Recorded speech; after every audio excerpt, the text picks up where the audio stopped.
the post-World War II period was exceptional, and that level of industrial dominance probably could not have been maintained forever. But we also made very specific policy choices that undermined a number of key industries, to the point where, right now, like we did this whole deal with Australia and UK on submarines, and we can't actually build the submarines.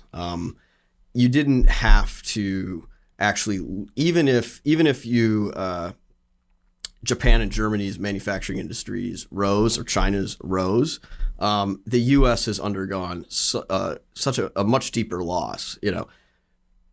Germany, for instance, like their manufacturing share has gone down globally, but their manufacturing as a share of GDP has gone down much less. Korea, for example, same thing. We made conscious choices to essentially undermine a lot of those sectors, and adjacent sectors too, that eroded both our economic and security position much worse than would otherwise have been. We made sort of conscious choices to privilege intellectual property rents over physical production, that I don't think people necessarily knew what the full effects would be. But what actually happened is,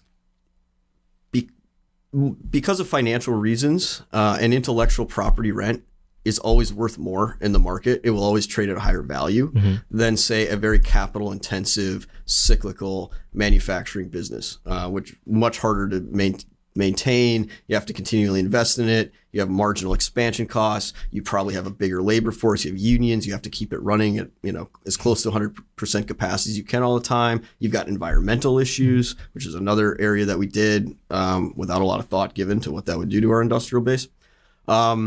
So anyway, all those together have created an economy where financially, if you are a corporation, your goal is to separate your income generating intellectual property rent as far as possible from labor and capital investment costs. And I think that was the fundamental driver for the past 20 years. And it remains the fundamental issue today that I don't think we're nowhere close to dealing with yet. And to give one example, the Trump administration wanted to get Cisco to buy Ericsson, the phone manufacturing business, in order to compete with Huawei. Now, primarily telecom infrastructure. Telecom, yeah. Now, I don't know the whole story behind that, but for Cisco, like, no matter how much money you gave them, that would never make sense, because they would basically go from a very asset light income model that would trade at a very high valuation to having this like manufacturing business that would trade at a much lower multiple. So you just have fundamental issues with the way that our financial incentives have become structured that make it very difficult to build these industries, especially when Asia and China in particular are subsidizing the very same industries, and we're maybe not anymore turning a blind eye to it, but certainly were for the bulk of this period. There has always been a intense relationship between our national champions and the State Department as instruments of statecraft. From the days of big sugar in Latin America to big oil in the Middle East, there was always a sort of relationship of the government does favors for corporations, and corporations basically by succeeding internationally, there's a sort of trickle down dividend. There's cheaper gas prices, bananas cost less, more capital from emerging markets with U.S. champions dominating international private enterprise. That tacit understanding that the American people would benefit from the relationship between big government and big corporations was broken in the big tech space when the social contract that underlied the rise of these big tech companies as neutral arbiters was broken really in 2020, when one after another, every single major tech platform unilaterally moved in lockstep towards a system of complete domineering social media, domestic censorship. And so you had this strange situation where where the government was doing favors for corporations who were using that to basically subvert and discriminate against the very people who voted for that government. Corporations rely on the U.S. government to fight for it abroad, for them to maintain the advantages that they do and protection against foreign governments in the places where they are operating, whether that be the U.S. government applying pressure to maintain low taxes or favorable tariff structure, favorable regulations, you name it. The way we manage the world empire, so to speak, is through all the different assets at the disposal of state to use as instruments of statecraft. So, in this case, if Google does well in Europe, this is one of the situations I ran into. Google had a problem in late 2020 where there was this EU Digital Markets Act and Digital Services Act, which threatened Google's data monopoly in Europe. Essentially, Europe was pursuing something they called the Digital Strategic Autonomy Initiative, which started out ironically, perhaps, because the EU was sort of spooked by the Trump election and thought that the big tech companies were all going to sort of be wielded by the Trump administration as to undermine the sovereignty of EU countries. That initiative sort of took on a life of its own. And even though there was a clear fork in the road between the agenda of the big tech companies and Trump, they nevertheless continued the pursuit of this Digital Strategic Autonomy Initiative. And so, I got a call from 9 Google lobbyists one day who basically asked me to reformulate U.S. foreign policy vis-a-vis our posture towards the European Digital Markets Act, and to recognize that Google is a national champion and that U.S. jobs, revenue, all manner of benefits will accrue to the U.S. government and to the American people, was the argument. If the U.S. applies the unique brand of diplomatic pressure we can bring in these circumstances. Now, as they were telling me that, you had a sort of hotly contested in-process U.S. election where Google had updated its terms of service and had enforced hundreds of thousands, even millions of terms of service violations, banning everyday Americans who own flower shops from having a YouTube channel. If there was a period where if you had your YouTube account terminated, you'd lose your Gmail account. You couldn't have a job in sales and marketing in this country if you don't have access to Google services. And yet Google was using its extraordinary market power to completely change the way Americans could talk about core democratic processes in their own country. Meanwhile, they were relying on the U.S. government to pry open emerging markets, to consolidate political control over NATO countries. This was something, when this happened in the big oil space, you could make the argument that Americans were getting cheaper gas. You never had a situation where the gas, you want to fill up your car with gas, but because you voted for Truman, you couldn't actually fill up your gas tank. This was happening now in the big tech space. And frankly, I think it requires a total reconfiguration of both that government tech relationship as well as the social contract underlying a lot of the legal supports that the big tech companies enjoy.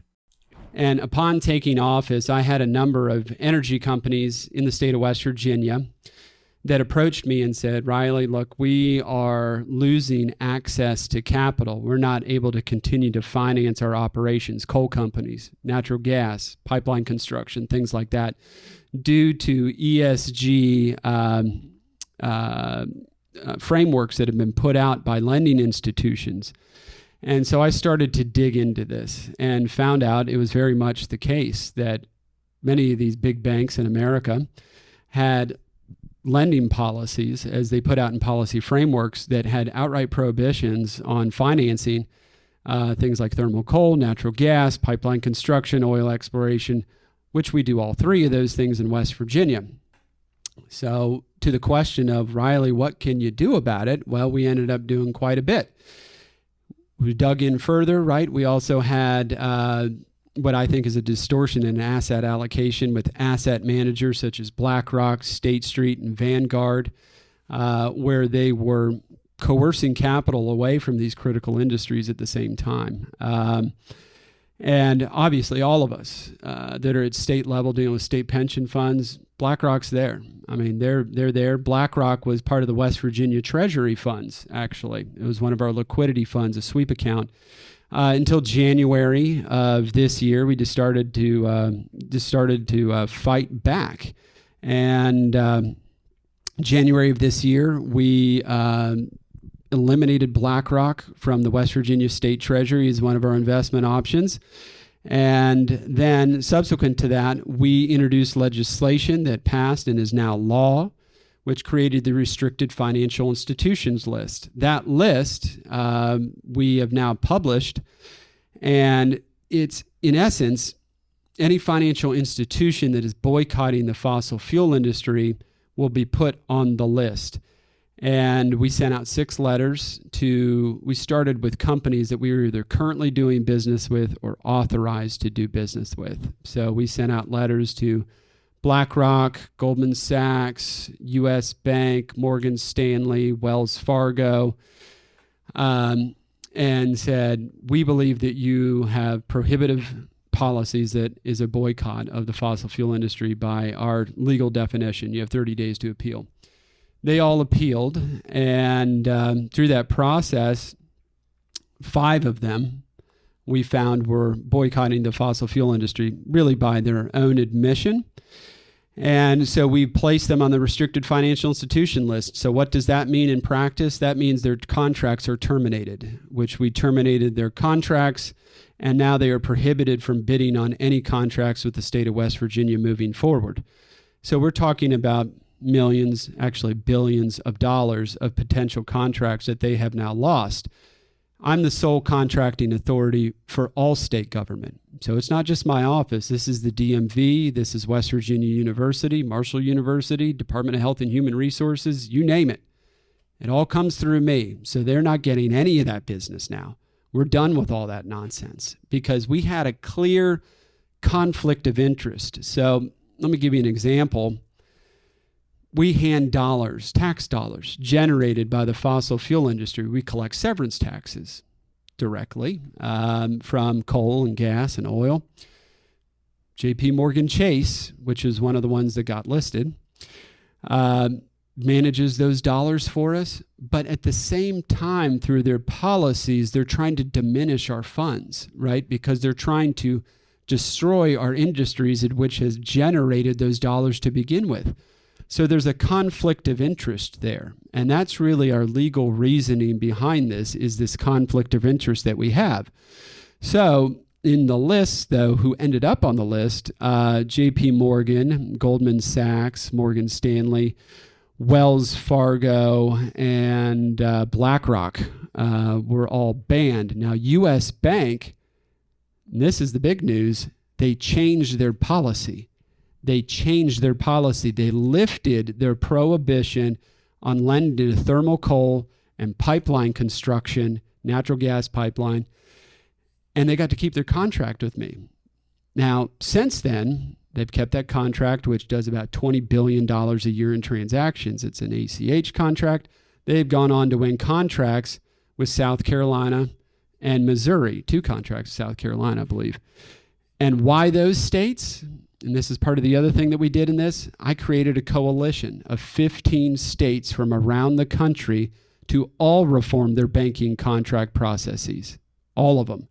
So this bill has passed in Texas. They put out their list just a few months ago. It's passed in Tennessee, Oklahoma, and Kentucky. And I think next year we're going to see as many as 12 states run this exact same or similar legislation around the country, because we have to leverage our capital and our assets to say that we're not going to take this anymore. And the problem why we're so focused on fossil fuel, because 1, obviously it's a big deal for the state of West Virginia, but 2, we're not forgetting the other 2 letters in this acronym, the social and the governance. but this is what fuels that project, right? That's the big problem. That is why they are pushing on this environmental crusade. And the Trojan horse in this is the S and the G, right? That's the social and governance aspect of it. That's where you get DEI as part of this, right? Diversity, equity, inclusion. That is part of governance.